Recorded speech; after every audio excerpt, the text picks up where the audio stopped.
My name is Dekker, and today I have a special guest, Olivier Ezratty. I'm really excited for today, and the main reason why I'm excited is that Olivier is an example for me. And I've read a lot of research about quantum technology, and one of the best pieces is understanding quantum technology. And Olivier, he writes a 1500-page report every year, and the best part is it's very high quality and it's accessible for free. And Olivier is very well involved with the quantum technology value chain. And what I also like in his research is that he's calling the hypes. And also if things are not real or are fake claims, he's really pointing that out. The combination for me makes it really valuable. So thank you, Olivier, for being here in the podcast. And maybe to start, could you give us a short introduction about yourself? Okay. Yes. Thank you, Frank, to hosting me. Yes, here. By training, I'm a software engineer. I was training software engineering a long time ago. It's more than 40 years ago. My professional life was split into three big parts. One was I was an R&D software engineer and a R&D team leader in a small company called Sogitech a long time ago in the 80s, before the web was created. And I was developing a graphical user interface software on Windows 1 and 2, so very early years. And I decided to select this tool, which was not popular as it is right now. Then I spent 15 years at Microsoft in France, and I did select the company for many different reasons, but I was willing to acquire some kind of business experience. I don't know really why, because then I moved back to science, but I was willing to get this kind of experience, maybe with the idea to maybe create a company someday or get involved in the startup ecosystem. But when I arrived at Microsoft back in 90, so 5 years before the web was getting popular, there was no startup ecosystem really in Europe, as far as I know. And so I learned marketing, I learned strategy, I learned business in this company. And surprisingly, I became their CMO in France, the chief marketing officer. Oh, wow. In 98. So it shows that, well, if you're a good learner, you can take any job. I didn't do that for a long time, for 3 years. And then I got in charge of developer relations. So mostly connecting the company in France here with the technical ecosystem. So it was developers, researchers, academics, software publishers. We call it ISVs, so independent software vendors.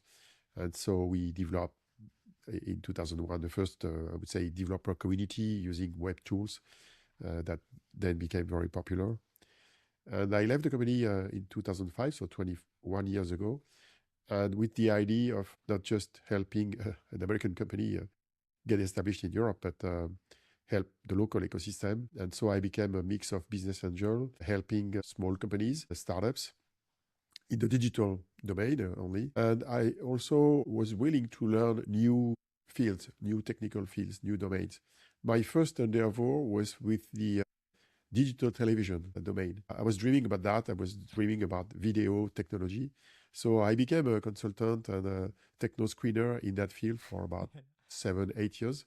So I worked for television companies, TV companies, telecom companies, equipment manufacturers in this domain. That's when I also started to be interested in semiconductors, because there are many semiconductors in that space. So I was learning a lot. What created your interest, Olivier? Oh, it's a very old story coming from my father. My father was in the cinema domain, and he was teaching cinema to young kids back in the 50s and 60s. He thought that teaching cinema production was a good way to educate kids. And so when I was young, I was exposed to the technology of cinema and television. My mother was also in graphical arts in a different domain. So I was exposed to the content and the technology of content to some extent. And it's been a kind of a thread in my life, looking at content and the technology of content. I became a photographer 20 years ago as well. So I look at the technology of photography on one hand. I even developed some software for my own blog to manage photograph for photos, but I did the pictures themselves. So oh, wow. Anytime, anywhere, I'm looking at the technology of the content and creating the content. So my book is about the same. if you take my book right now, in the last edition, which I published in September last year, I moved from Word to LaTeX. So some people say, oh, you waited a long time. Okay, whatever the reason, I waited a long time. But just moving from Word to LaTeX with a 1,500 pages document, it's a nightmare. But I became a LaTeX geek because when you manage such a big document, you have to develop your own software chain, production chain. You have to organize your system. It's like developing software. And so I developed a lot of tools. And when I show those tools to young students who do their PhD right now and they write their thesis in LaTeX, and when I show them what I do, they say, haha, that's amazing. And Olivier, what does LaTeX stand for? I'm not familiar with it. I even don't know the meaning of the word. LaTeX is the software tool that has been used for many decades by academics to write scientific papers. Not just academics, but it's very popular in that space. It's a bit like HTML. So it's a markup language that is used to write documents, and it's based on open source tools. You can create your document using software that mostly is open source and free that you install on your laptop, or you can use tools online, which are not free, by the way, like Overleaf, where you can have a workgroup organization working on the paper collaboratively. And so it's a markup language, it's text mode, you have a compiler, you don't have a WYSIWYG, like what you see is what you get, GUI. You write on your code, and then you compile and you get a PDF sideways, and you can move back and forth between the PDF and the... So it's very old-fashioned, I would say. It's the equivalent of a VI or Emacs for the people who knew a long time ago how to edit code. But it's very powerful when you want to write long document, very structured document. It manages your bibliography very professionally. And I ended up moving to that tool because this is the academic tool that people use nowadays. So my book has probably one of the largest bibliography in any scientific book because it's got 9,400 entries in the bibliography. Oh, wow. And so it's a huge file. It's a very big file. I developed my own tools to update that thing to make sure I don't create duplicates, for example. I've got a specific tool that, for example, takes the archive new papers that are being published every day and turns them automatically in an entry in my bibliography file in LaTeX, and then I can quickly add any new reference in my book or any paper I would be writing with the same tool. So coming back to your initial question on why video and television, that's my young life aspirations. But it took me a while because I started doing that more than 20 years after having started to work. So it took some time. But then I started to do... Was it also a motivation for you to start an initiative? Or maybe what was your driving? I think it took a lot of time to set up understanding quantum technologies. And what was the driving force behind that? Was it also that you wanted to create media? Or the main reason, and it's very personal, is I've always been a kind of a curious person, a learner, and a sharer, always sharing what I do. I did that even when I was a student in my engineering school. So I was writing the news magazine for the students. I was writing monthly, producing and writing part of monthly magazine, I would say. I was even writing the book for the new students for the next year. So I've always been interested in creating what people call encyclopedias. So, covering very broadly a given topic. So I did that when I was a student. I stopped doing this when I was a researcher, an R&D engineer in my first company. But even when I was at Microsoft as a marketer, I did create books for developers. So I did create a developer guide for people who are willing to understand what were the tools for Microsoft to do software development. So I even created two such books. One was on paper because it was back in 91, 92 before the web existed.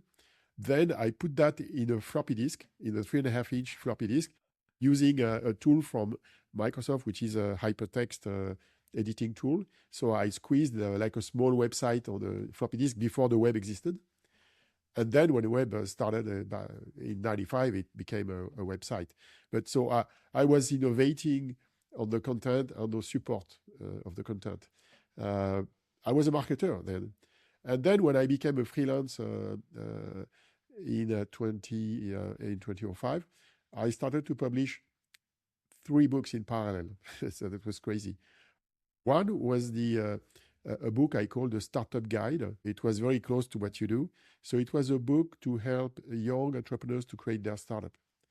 Because I was involved in the startup ecosystem here in France. So I was in many juries, I was a business angel, I was helping a lot of companies. So I was willing to learn that field, particularly the lingua of your job. I mean, the lingua of financial investors is completely crazy when you don't know about it. Term sheet, ratchet, whatever. There's many terms. It's a new lingua.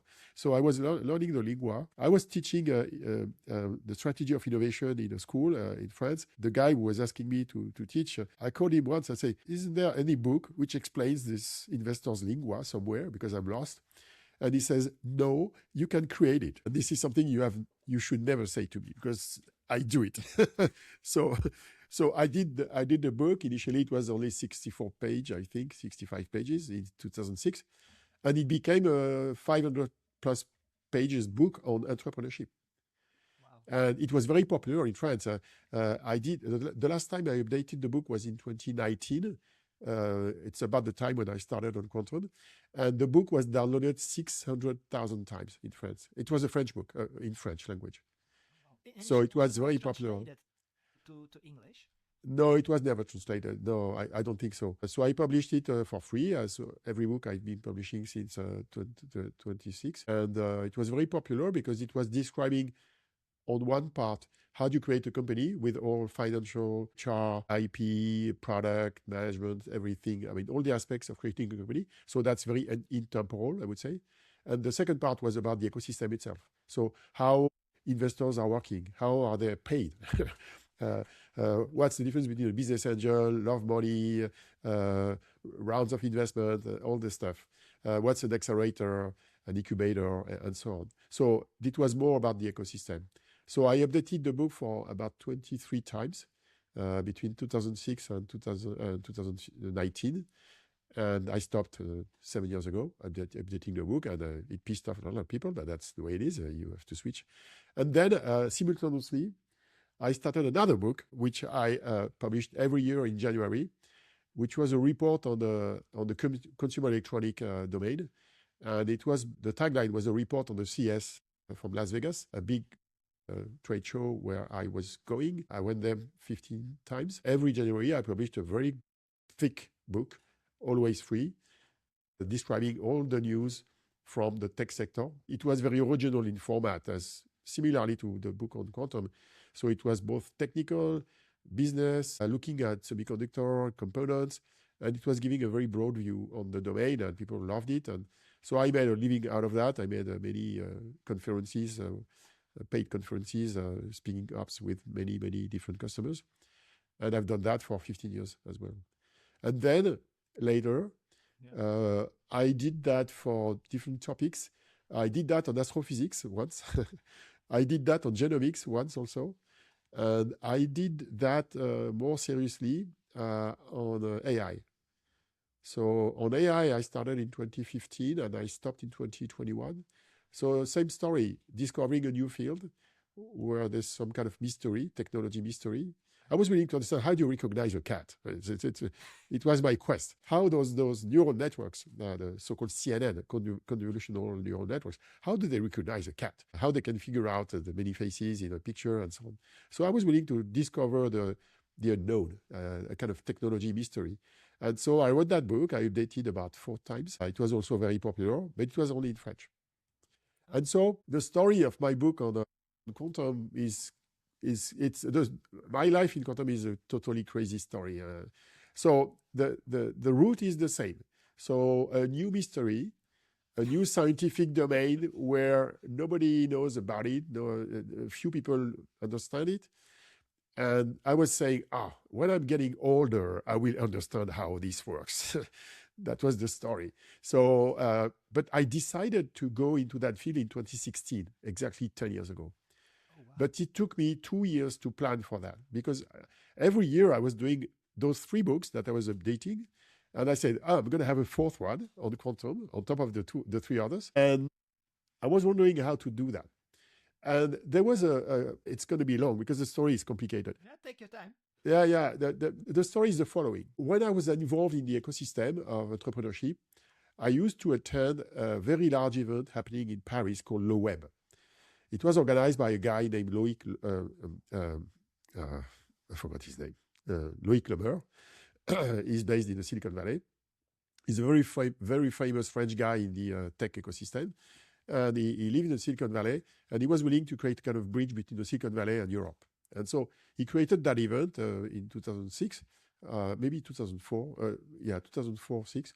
And it became a very large event.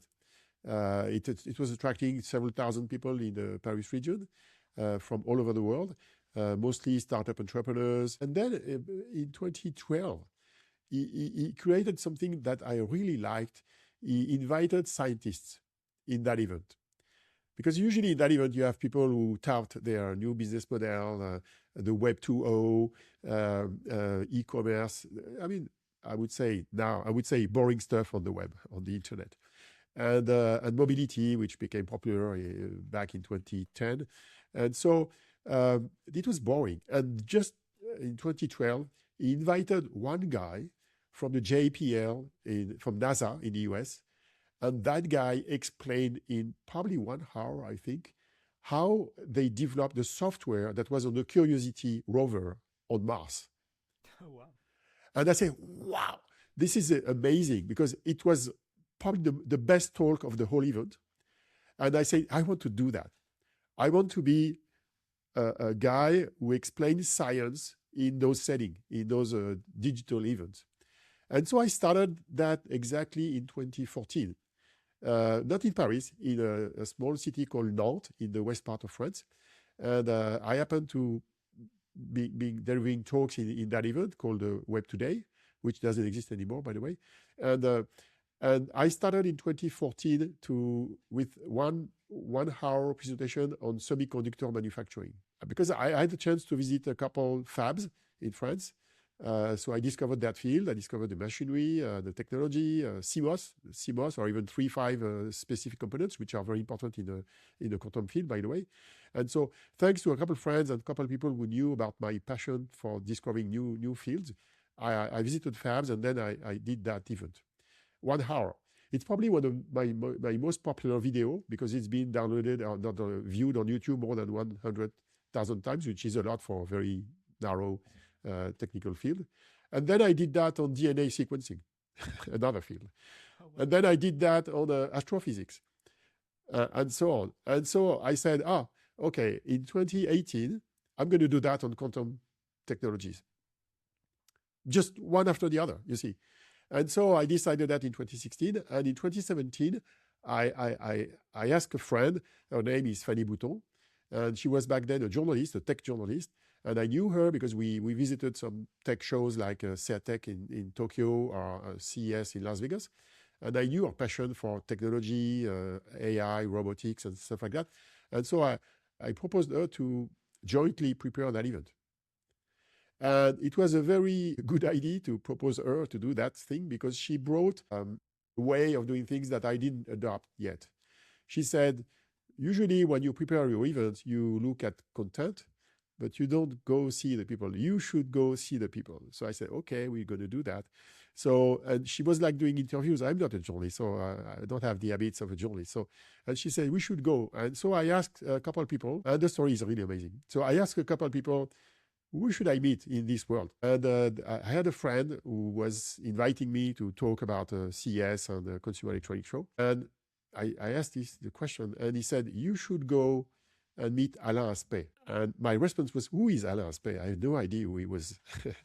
Well, and so he made a contact with Alain and me and Fanny. So with Fanny, we met him. It's May 15, 2018, so 8 years ago.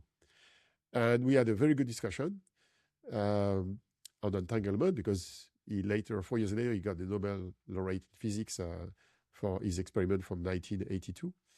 Then we met other physicists and other people from CEA, mostly from Eviden. We met Maud Vinet in July. She then became the CEO of Cobley, Silicon Qubit hardware vendor in France. She created the company in November 22. So we met a lot of people. We met Pascal Sonella from Candela and others. It was the beginning of an adventure because the contrast between the beginning and what it is today is totally crazy. Because if you take me in 2018, I'm just a newbie. I'm learning. I'm just doing a 1 hour kind of conference. It's online. It's on the web. You can watch it. It's in French. And then what I did is I said, maybe I shouldn't stop there. So what I did, it's a bit like you with your podcast. So I wrote a kind of transcript of the 1 hour event. So I started to write a blog post. And then the blog post became long. And so I had to cut in two. So then it went in 2 parts. But the second part became too long. So I cut the second part in 2. And so on. It ended being 18 parts. And then I said, maybe I'm going to squeeze everything in a PDF. So I squeezed the 18 parts in one PDF, which was more than 300 pages in French. And I published the PDF. And people said, oh, it's a good book. It's a very good explanation on what is quantum physics and what is quantum technology and quantum computing. People liked it, even physicists, which was a big surprise for me because I'm not a physicist. I'm just a learner. And what happened is I updated the book every year, like I did in the past with other books. So 2019, 2020, and I met more physicists. I even went to different courses. I went to conferences. I learned on the fly. And I updated the book. And then in 2020, it became big. It was 684 pages, I remember, in September 2020. And it happens that in Europe, probably anywhere in the world, but in Europe, many academics are foreigners. I mean, in France, some of the most famous academics in quantum physics, they may be Iranian, Greek, French, of course, but there are many different nationalities, Italians, for example. And so all the foreign scientists doing research in France said, you should translate your book in English. I said, it's a large book. It's a lot of work. Okay. And so I did it. It was really very hard. So I translated when moving to the 5th edition, I think it was in 2021. And then it became English. And all the French were pissed off because they say, oh, are you still having the French edition? I say, no, the last one is 2020. You're going to have to switch to English. And so now we have an English version, 8th edition, 5th in English. And that's it. So 1,500 pages a couple of years later. So, and then I should talk about Fanny. Because Fanny, she was a journalist doing a 1 hour event with me. And then she, for different reasons, she had to stop being a freelance. And she wanted to have a permanent salary and a full-time job. And so she was hired in 2020, 2 years after our event, by a company named OVH Cloud, which is one of the large cloud. I looked at them when they did an IPO. Yeah, exactly. So a cloud vendor in Europe, and she became the startup manager for France and Benelux, I think, for this company. And she progressively convinced her management, up to the founders of the company, who are Polish, Octav and Jaroslav Klaba. She convinced them to get interested in quantum technology and quantum computing. And she became, and she is right now, the quantum lead for the company. She acquired the first quantum computer acquired by a private company in Europe, so from Candela. She now has an offering with 8 to 10 different emulators. She connects the OVH to Pascal machines, IQM, IBM, whatever. So she became the queen of quantum in the business side of things. And I became known for the book and other stuff I've been doing in that space. So I'm more the science and the technology, and she's more the business side. But her story is really amazing. And I'm proud to have been contributed to this story because her journey is amazing. And Olivier, what did it brought you that you are a learner? Maybe to summarize, you explained to me that you have always been a learner, a studier, but also sharing everything. And what did it do to your network and your knowledge level? And what did it do to your career? I mean, to be a sharer, to share data? Yes. Because you could say it's a lot of work writing all those books. Yes. And you share it for free. Well, there are many routes. One is I started to write and share when I was a student, so a long time ago. But back then there was no web. there was no internet. You couldn't have the same thinking as you have now, leveraging the web to reach a large audience. I think one of the roots is my learnings in marketing when I started at Microsoft. When I started Microsoft in 1990, I was a product manager for development tools. And development tools was a very small niche for the company. The company was known for MS-DOS, Windows, Office, what became Office, or all software for businesses. And so I was in a very niche market. It was very hard to be visible with that niche. And so I learned that one way to be visible is to create a lot of content, a lot of valuable content, and to dispatch it, of course, for free. It's marketing content. So that's why I created this book on the developer guide, and then I use any technology available back then and after when it was the web. So I learned about using the technology to dispatch content as efficiently as possible. And I learned also from the business model of the software industry, particularly with Microsoft. It's not specific to Microsoft. I mean, many other vendors behave like this, is volume is more important than the revenue. It means that market share is more important than the revenue also. So it's kind of a marketing thinking that if you dispatch content as broadly as possible, you're going to have a large audience and you're going to have some payoff.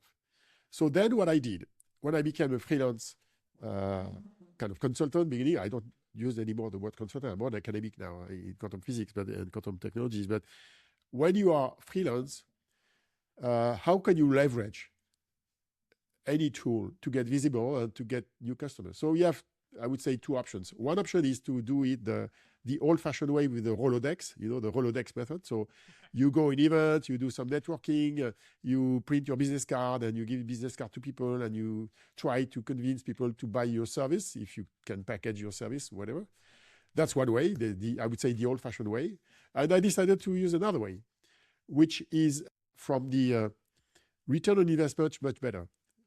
Let me explain. I decided to spend my time on learning and creating content instead of doing kind of sales stuff. And so as a result, I've got two benefits from this approach, which is one, I learn more than other people. And the second is I'm known by a lot of people because I dispatch the content for free. So better content, better visibility. And in the end, people call you. Yeah. It's that simple. It's that simple.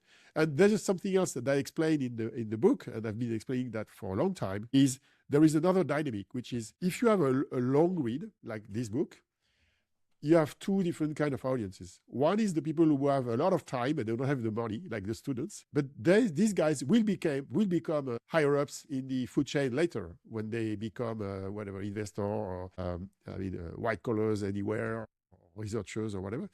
And so at the beginning, they discover your content because they have the time, they don't have the money. Since the content is free, they access this. And then later, when you look at corporations and large companies, people, they have the money, they don't have the time. So they don't have time to read that book or any book I would publish. So they say, come and explain us in a short format what's in the book or what's in whatever book. And so then you can do many things with that. You can do a seminar, a conference, speaking up. You can do training. You can do many different formats to educate your customer, and you get a living out of it. So that's it. But the benefit is that you get a living out of it on one hand, but you help a lot of people on the other hand.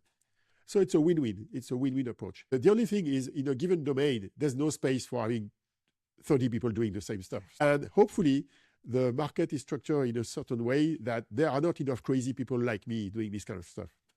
You got to have a personal history. You got to be a bit crazy to do this kind of stuff. There are not enough crazy people. So the market is kind of self-regulating with few crazy people like me, or maybe just one sometimes. And it self-regulates to some extent. So that's the thinking behind that. I think it's really powerful, and especially the upfront pain that you were willing to take. The what? The pain? The upfront pain. So short-term pain, long-term gain. Because but it's a lot of work upfront, and then you give everything away for free, and then you create a very long tail, which can be very profitable, but short. Yes. Away, and not everybody is willing to go through that. A lot of people. Yeah, they want Okay. short-term gain and long-term pain. Yes, No. you're right with the pain, but it's long. The pain is long term as well, because people say, "How would you write this large book?" I didn't write the book like this. I started small, and then I increased the size of the book progressively because I was learning and improving the book on the fly. Sometimes, even 2 weeks ago, I corrected a huge mistake in the book. I won't tell you which one, but a huge technical mistake. I say, it's a student of mine who tell me, "Oh, there's a mistake here, page 335. I say, what the heck? How could I have left this in the book?" So I correct mistakes. People point me on the mistakes. It's a progressive work. So it's a mix of big pain, but it's incremental. It's But I not think by going out just there, done in one day. putting your face out and explaining it, and by making mistake, you learn much faster. Of Otherwise, course. you would Yeah. have never understood maybe the mistake that you have made. Yeah, you're right with saying that. That's when you become a public persona and you publish content, you expose yourself to the mistakes you create, of course. And the reward is like what you described. The reward is you get feedback, people help you because you are positive, because you dispatch content, you dispatch knowledge, you acknowledge that you made mistakes, and people are happy to help you correct the mistakes. And then it's a collective improvement. And so in the end, it's good for society to learn with having multiple readers, multiple people who correct. And so, for example, currently I'm writing 2 scientific papers right now. I send the paper to many readers, scientific readers, because I want to have their feedback. And so it's like a kind of peer review before the peer review. So getting more readers who are knowledgeable and who have some interest to improve the content of what I'm producing. So one is a paper I'm writing on my own on error correction and FTQC, but the other one is a collective paper. We are 5 or 6 co-authors, and so it's a teamwork. And so I do work both ways, but in both cases, I'm always willing to get feedback from the best. You know, it's a learning for management. Probably you read many books on management, I suspect. But when you are in business, you know that good managers are people who like to learn from people who are better than them. And so in science, you always are the stupid person for some other people. So you always have to acknowledge that you don't know, you don't understand anything, and you will have somebody help you better understand. And at some point, you may be able to help those people explain what they do in a more intelligible way to a broader audience. So that's what I do as well. Okay. If we take a step back, zoom out a little bit, what created your first enthusiasm about quantum technology? What was you described it already a little bit, but maybe can you give a summary? When were you really energized about studying quantum technology?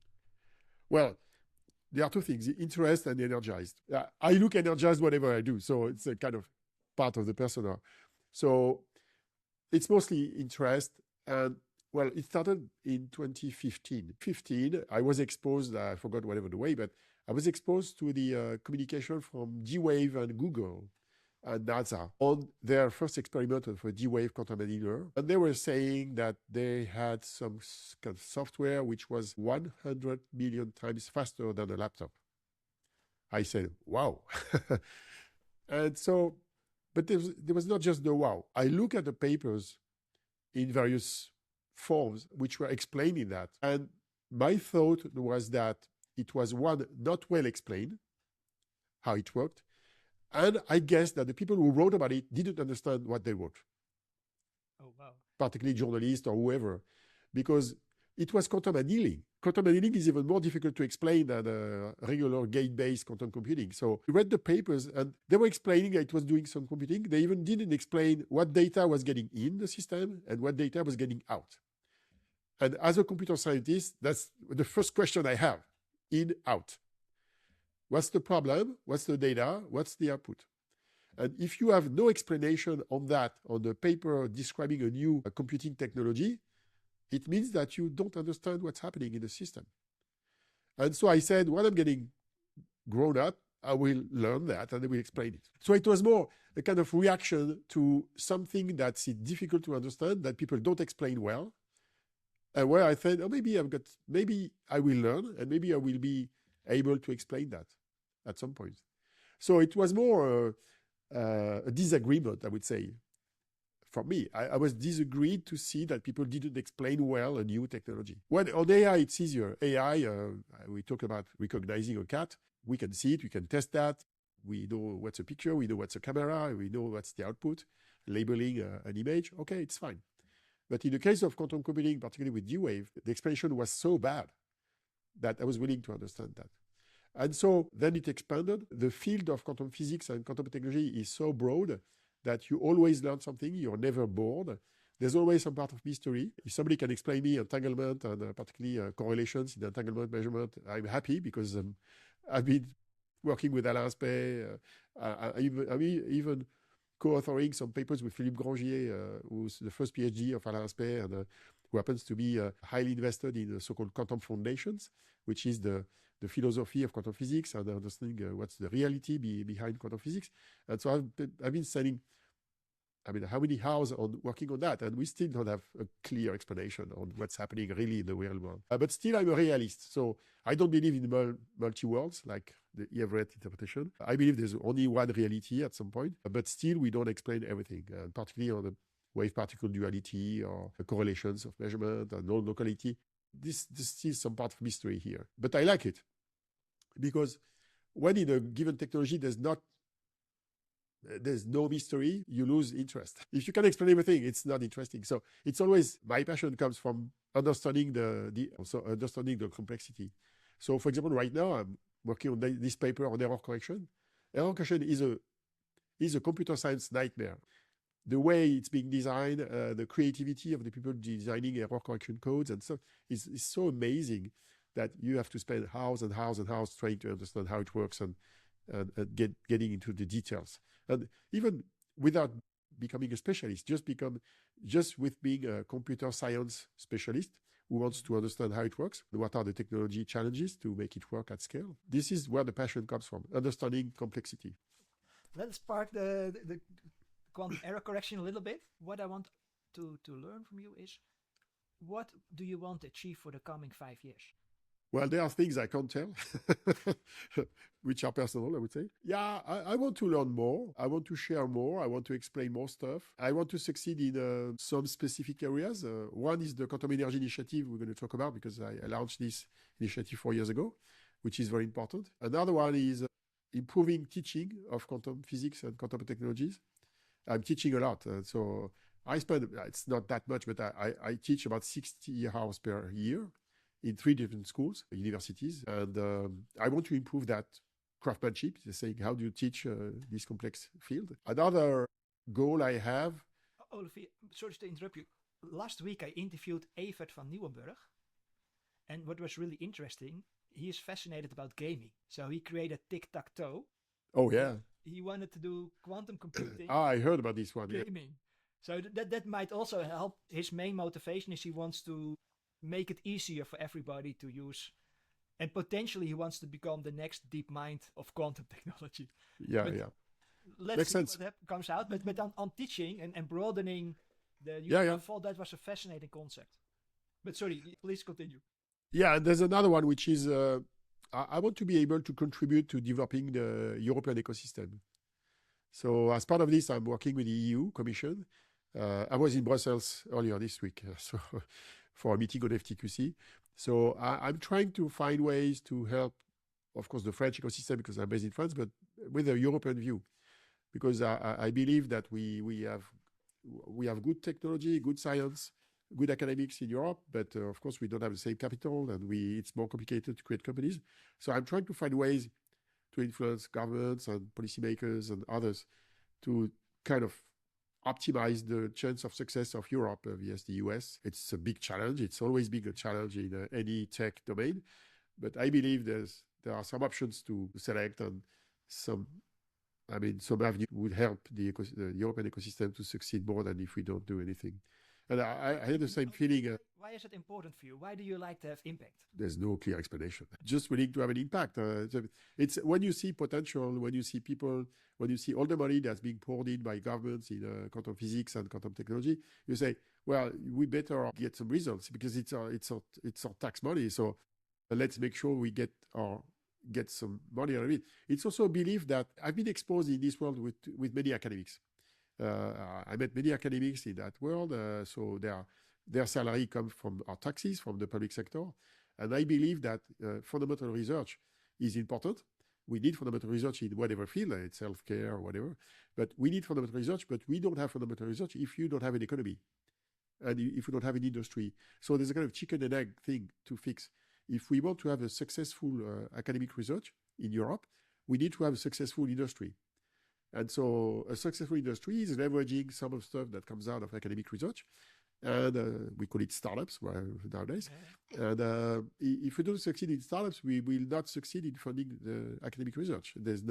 So it's a virtual loop that works very well in the US, but not as well in Europe. So it's kind of winning in both ends. I mean, winning at the academic and fundamental research end, thanks to what we do in the industry. And one feeds the other. So it's a belief, it's a kind of economical and scientific belief that we need both to succeed, and not one at the expense of the other. Mm-hmm. It's just a belief, but I could live without caring about that. Of course, it's not fundamental, but when you're involved, as I have been in the ecosystem for 8 years, you have to develop your own beliefs of what could be done to improve the outcome of all the people's work. For me personally, I like to have impact. Yeah, of course. Yeah, I share that, of course. I share that. Having an impact, probably anybody who knows about Maslow's pyramid, they want to have an impact. At some point, you want to have an impact that goes beyond your own safety net. I mean, having a home, a family, kids, and so on. So impact is feeding the life of many people. Not everybody, of course, but at some point when you have everything that's needed for the basic needs of life, you need to have an impact. And yeah, we share that. And it's been strong with me to try to have an impact. I can tell you a long story about how we developed the French National Quantum Plan 8 years ago. So it was the same thing. Identifying that there was a need for a plan, there was no plan. And so with a couple of people, including me, were pushing governments to do something.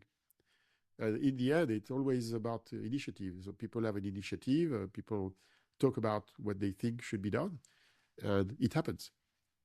So that's how it happens. What is the success factor that it happened, the French plan? You mean that there was a plan, or the plan is successful? It's two different things. Before there was no plan, and the success is that you had impact and that the plan came together. Yeah. If it's well executed, it's a different thing. Yeah, it's two different things. Yeah, you're right. It's about the discovery of the potential of a new technology, the discovery of the potential of people who are excellent in their domain, particularly the academics, and the belief that some economical value could be built out of it. It's also about benchmarking, comparing countries, comparing what people do in multiple countries. And so that was the first belief. The second belief was that if you want to succeed in your new technology domain, in whatever technology domain, it makes sense to look at a new one where there's still an opportunity to make a difference. It's much harder, for example, to compete right now with NVIDIA than it is in the computing space, because NVIDIA is an established player like Intel, even though Intel is in bad shape right now. But competing with Microsoft, Google, Facebook, NVIDIA, Cisco is complicated because they have an established market share. They are trillion-dollar valued companies. It's very hard. The network effects and the moat are already set. Exactly. Network effect is very important. Platform effect, that's the winning formula to win in the tech space. And so when you have a new technology, when you have a lot of uncertainty, there's still a chance to do something and make a difference. So that's the message I convey to the government with other people. And it succeeded because they say, okay, yes, it makes sense to invest in a new domain, but not with overselling its impact. And that's what may happen in many places. If you're saying that quantum computing is going to cure cancer or whatever, of course, you're overpromising. But if you are showing that there's some added value in the economy to develop a new tech domain, that it will create companies, create wealth, create a difference, create also a different kind of balance between Europe and the US, the message can be heard. That's what happens. And also you need to meet the right people. because governments are complicated machines like any organization. So I happen to have met the right people in government. We were listening to this message, including our president. Sometimes it's also linked to the people. Really powerful that you achieved this, but I think also because you were like a bridge builder, and your position in the value chain, and your position with the physicians, that brought you, very strong. The bridge positioning is very helpful. I helped, but I was not alone. I mean, there were other people. There's one guy who I should acknowledge the role is Christophe Jurzac. He is the managing director of Contonation, the largest pure player fund in quantum tech. They just finished raising 200 million recently. So it's the largest pure player fund in the world in quantum tech. And they have more than 30 participations. And he started 8 years ago, same as when I started. And he was a key voice in convincing government as well. And interestingly, this guy has a very specific attribute, which is a physicist by training. His PhD supervisor was Alain Aspect, who got a Nobel laureate 4 years ago. And he's an MD of an investment fund. So it's a magic formula, I would say, because he knows about the technology, he knows about the science. And so we teamed up. I met him the first time in October 2018, I think. And so we played a role. There was also people in the government which were keen to help the ecosystem. So, for example, Neil Abreu was at some point in the economy minister, and he was instrumental, and he became the coordinator of the national strategy in 21. So there were a couple of people like this who were willing to make a difference. And it's about a teamwork effect. I should recognize also the impact of Maud Vinet, my friend from Grenoble, who created Cobly, and she was instrumental back also in 2018 to push that. There were other scientists like Pascal Sonella from Cornell, Eleni Diamanti, who's specialized in quantum communication in Paris, and also Alexia Ofev, with whom I created the Quantum Energy Initiative. Those were ladies who were very instrumental in pushing for better understanding of the role of academic research in this new domain. It was teamwork. It was basically teamwork. I probably forgot many other people. Alain Aspect himself, who was highly engaged. I remember Alain Aspect, it was so funny because Alain Aspect, when I started to work with him in 2018, 19, 20, he was calling me and saying, how can I meet the president? He hasn't got any problems like this now. But back then, it was a question for him. Maybe if I summarize it, there were 3 things that you want to achieve. The third one was, you said, okay, you want to translate the strong academic world in Europe, translate it into companies that boost the economy. The other part is you want to help with educating the quantum field. Yeah. And what was the first one? Oh, the QEI. And also the Quantum Energy Initiative, which is part of my endeavors right now. But well, one thing is I still want to learn. I still want to discover. I still want to understand stuff that's complicated. So there's always new fields to learn in quantum physics. Physics before technology. So I want to be more educated in the science part. You know, I've got a specific syndrome. I don't have a PhD in this world. I'm just an engineer. So I'm learning. I'm still learning. I don't have a PhD. I will probably never have a PhD, but still I'm learning and sharing, but in a broad way. So it's like a big comb with different speeds. I try to learn in different fields and make the connection between different fields.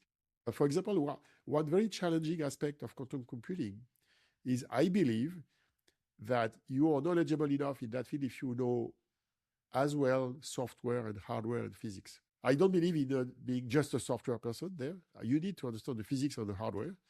I don't believe in just looking at the hardware without learning about the software and the algorithms. So I try to be knowledgeable in both ways, which is crazy because it's 2 different fields. But you need to connect them together and understand how they connect together. It's how you can understand where and how you could get some quantum advantage. Otherwise, you're missing something. Yes, connecting the silos. What I notice from CEOs, in my daily job, I interview CEOs, and they're very knowledgeable about the company. Yeah. But only I cover telecom, media, and technology. But even combining those disciplines, there are a lot of synergies, which are not really difficult compared to quantum to understand. Yeah, But exactly. the fact that you can link the silos, that's very powerful. My following question is what I would like to know about what you want to achieve. What are the main bottlenecks and what are the must-win battles for you to achieve your goals for the coming 5 years? The bottlenecks. And what are the battles that you have to win to achieve your goals for the coming 5 years? Yeah, I see a couple of ones. One is my bandwidth, and the other one is the bandwidth of other people. Because when you launch an initiative like the Quantum Energy Initiative or others like this, you're limited by your own skills and your own bandwidth, but you're limited by the other people's bandwidth. Particularly when you try to do something that's not the core job of people. It's like when you create an association or whatever, so an initiative. It's always hard to motivate people to do something that's not in their job description. If they are an academic in the academic world or an academic in the startup scene. So motivating people to get engaged in something that's not their core job desk and providing them their salary, that's complicated. So I've been involved in many different initiatives where you have to steal people's time to some extent. So reviewing a paper, creating some content or reviewing some stuff, participating to some events and stuff like that. So yeah, it's always tough. I mean, you have to find a motivation. Finding the good way to motivate people to get engaged in those initiatives it's a showstopper. If you don't do that well, you don't motivate people enough and you don't succeed. So it's always important to understand that success comes from what you do on your own, and it comes also from the ability to motivate other people to get engaged in collective work. I don't have a magic recipe, so it's a work of patience. It's a work of conviction. I learned a long time ago when I was at Microsoft, 2 words which I like is your success is depending on the 2C factor. It's convictions and connections. I like this very simplistic way to describe things. So you need to build your conviction, whatever the conviction, and you need to have the connection to build on the convictions. So you need to connect with people, you need to be able to motivate them, you need to find their own motivation factors, like the question you asked me. And so it's a social science, I would say. It's like management, social science, team building. You have to understand the motivation of people, align with their motivation and not just impose your will. So it's complicated. It's always complicated. And I know in my case that when you produce a lot of content, you may overflow people. It's a side effect of my work. I produce a lot of content. I would say, powerful in the way I create stuff. It may overflow some people. At some point, you have to find the right balance between what you create and what you ask other people to create and how you manage teamwork. And yeah, it's a complicated balance to make sure you motivate the people. Well, it depends also on the circles where you're engaged. For example, I'm in the circle of teachers and academics, so I'm teaching in different places. So we team up to coordinate our lessons, for example. That's important work. I'm now teaming up with the EU to build this EU strategy. It's also a teamwork effect. So you have to learn about being, like we say, an individual contributor and a team player in different circles. So I'm in different circles like this. I'm always learning on how do you improve this work of habits and works. Where do you get energy from? My food. I don't, no drugs, not much alcohol, just the passion to learn, the passion to meet interesting people, the passion to contribute. I like, it's maybe linked to my history with my family, my mother and my father. I like the beauty of the content. So, for example, when I published my book, I still print it with Amazon. So I've got the printed version. So it's a thick 4.5 centimeter, 10 centimeter thick with the 5 volumes. I like the beauty of the content. Same for a website, even though I'm not a designer, but I like when it's cool. I like when it's well formatted. So I like to see the result of the content creation. So when I write a paper, I want to see that it looks good graphically, you see. Same for the charts. People say, oh, we're doing nice charts. It's just engineering charts and it's not art. But still, it has to be well organized. So I like the beauty of when it's well balanced and well organized. So that's it. And I also like the interactions with many different people. In my life, in my professional life, you've seen in my story that I was in very different domains. I mean, software engineering, marketing, consumer electronics, AI, even biotech.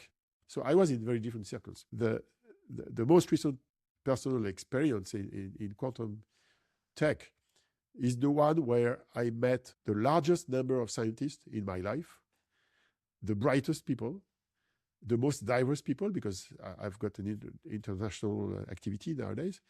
So I've been nourished by the wealth of excellent people throughout the world in different domains. That's why I enjoy that. So meeting new people. I can tell you a story which amazed me, which is 2 years old. Yes, please. Yeah, it's one of the most amazing story. I received a mail in May 24 from a German guy. I think his name was Thomas Gruber from Munich. And he said, I am the organizer of an event in Germany, which happens every year since 1951. And it's called the Lindau Nobel Laureate Meetings. And that event, which lasts 1 week, has only Nobel laureate speakers. And we invite you to participate to a panel with Nobel laureates. I said, what the heck? What is that? So I look at the agenda, 37 Nobel laureates in physics and chemistry. And they wanted me to be in a panel with 2 of them. I said, what? And so I said, okay, I look at the agenda. So my agenda was busy that week, but not entirely busy. So I could get there for 3 days. And so I participated to a panel discussion with 2 Nobel laureates. So Serge Haroche, who happens to be French, and who I didn't know him. And another one named Bill Phillips, who got his Nobel 97, a long time ago, along with Stephen Chu and Claude Cohen-Tanouji, another French guy. I had these 2 guys in the panel, and in front of me, there were 1,000 people, including about 25 laureates. We were in the first rows, and the rest were the brightest students in the world in quantum physics in general. That's an experience. Yes. And so we had a preparation meetings with those guys. Fanny was there as well. So she was invited because the organizers were willing that we host a podcast. So we recorded 3 podcasts, one with David Wineland, one with Bill Phillips, and one where I was willing to do that, one with 4 postdocs from throughout the world. There was one from Netherlands, one from Finland, and I forgot, one from the US, Adam Shaw from Caltech, and I forgot the 4th one. I missed one or whatever. But so we had 4 of them. It was a lady from Zurich, from Switzerland, a German lady who was working at ETH Zurich. And so Caroline Torno. Sometimes it takes time to look at the data, the long-term data in my brain. So and so we recorded those 3 podcasts on top of me participating to. And I had lunch that day when I did the event. The panel discussion, I had lunch with both Alain Aspect and Serge Haroche together. And it happens to be very difficult to get them together. So it's something that I would never have done if I had not published papers on arXiv. And the reason why I was invited, I learned it later. I was invited by a guy named Rainer Blatt, who's a very famous scientist in Austria. He's with Peter Zoller and Ignacio Hierarchy. They are the 3 guys who created the trapped ion quantum computing domain back in 95, 96. And so he was the guy who identified a paper I wrote in 22. It was mitigating the quantum hype. It was about what we could do to avoid having a too negative aspect in the current hype we have. And he liked the paper, and he was willing to have me in that panel for that reason. And so I happened to have met him last July. I spent 3 days in Innsbruck to understand what he was doing, and his team and all the scientists there. You see how it works. So you publish some stuff that's new. People look at it and say, it may be interesting, and then they invite you to some weird places like this one. And that's what happened. So and then I was invited later last year. I was in Göttingen, a city in Germany, in the north of Germany. And I was invited by a guy Wilhelm Kenders, who happens to be the founder of Toptica. It's a leading laser company in Germany. Invited me to do a keynote on the industry session, even from the DPG, so the Deutsche Physicist Association, Gesellschaft. So it's the big event for the 100th year anniversary of quantum physics and technology. It happens that Heisenberg worked in Göttingen then. So I was invited in Göttingen, and I liked the experiment because I was in that event. There were only 3 French persons invited in that event. All the others were German. There was Serge Haroche, Nobel laureate, Pascal Sonella, who was a very famous scientist in quantum photonics, and me for the industry session. During my talk, there was one guy in the first row, which I have seen in the morning. It was a guy named Hans von Klitzing. He happens to be a Nobel laureate in physics, but he got it in 85. He's 82 right now, 83 now. So I had this guy listening to my talk say, I got to be serious in what I say. And we had a discussion afterwards. So this is I like this history because it's so funny to be exposed to those people and to discuss with those high-level people, high-level scientists, big and engineer. And then, Olivier, what I really like is, for example, for me, you make a lot of time now, but how important is that you're self-employed? Because if you have a normal day job and you have to work certain hours, then would you then have the flexibility to go to all those places and to take the time for those people to meet and really understand? So how important is that element? I spend the time to help people, to discuss with people. And the more you're exposed, the more you learn. So I don't have problems with time. I still spend a lot of time learning and writing. Even though this morning, since I woke up late, I didn't still have time to look at the archive of the day. The archive dump, every day I look at the papers and I put apart the interesting ones. I didn't have time yet to do that. And my day is full of Zoom meetings. But I just have a 24-hour delay in that case. So I will catch up later or during the weekend. I will catch up. So no, I spend time with anybody who reach out to me. I respond to mails from students, from mostly anywhere in the world. I respond to requests. Sometimes I don't respond if it's really weird, but there are people who are weird. But I respond to, because I always learn, even from students, I learn. So being willing to learn. What I want to do is I want to spend at least half of my time learning and writing. That's a rule of the game. Because if you have too much exposure, too much field work, you don't learn enough, because you need to read, you need to write. You need to teach. This is the way to learn. So if you don't learn, you don't share, your value decreases. So there's a balance. And this balance is kind of self-regulating in my case. I don't have to balance it with a kind of looking at my agenda, making sure it's well, but it's self-regulating. I have enough time to learn and write. I have enough time to meet people, and it's well balanced. And I have enough opportunities to do the balance.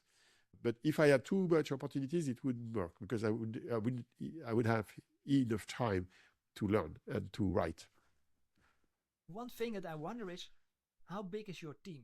I don't have a team. I don't have a team. I don't have a team. Okay, wow. No, I'm alone. It depends. How do you define a team? Now, for example, in creating a book like Understanding Quantum Technologies, I would assume that is impossible to do with one person. So I would assume there's a whole team behind it. No. The team is me. Oh. So there's one advantage. It reduces what we call the management overhead. Yeah. I have to manage myself. That's already a big task to manage yourself. I've got tools. I'm very efficient with the tools I'm using, even though it's not stellar, but I'm using software tools, different software tools I build on my own to be more productive. And of course, LLMs nowadays can help you as well. But I'm very productive with the tools I'm using. But there's still a team, because I have reviewers. So if you account for the people who review the book, it's a team. But it's a voluntary basis. So I send the book to many people based on their specialty. Most of the time, I've got about 10 to 15 people who review my book. It's not enough. I wish I had 50. But it's very hard to get 50 reviewers. So that's a kind of extended team. But the work on the writing, it's me, and me. Wow, that's really impressive. There's no team. But then there's the other situations. If you get the Quantum Energy Initiative, that's a team. So I co-founded that 4 years ago with Alexia Ofev and Robert Whitney and Janine Spletz-Stosser. So we are 4 at the beginning. The 3 others were scientists and academics. I am not pure academic. I'm an engineer who's doing academic work. We have a board of 9 right now, a scientific board of 9 people in the team. We organize an event every year. it's a teamwork. But teamwork works with leadership. So I'm one of the 2 or 3 leaders of that group, and I need to be very pushy to make it work.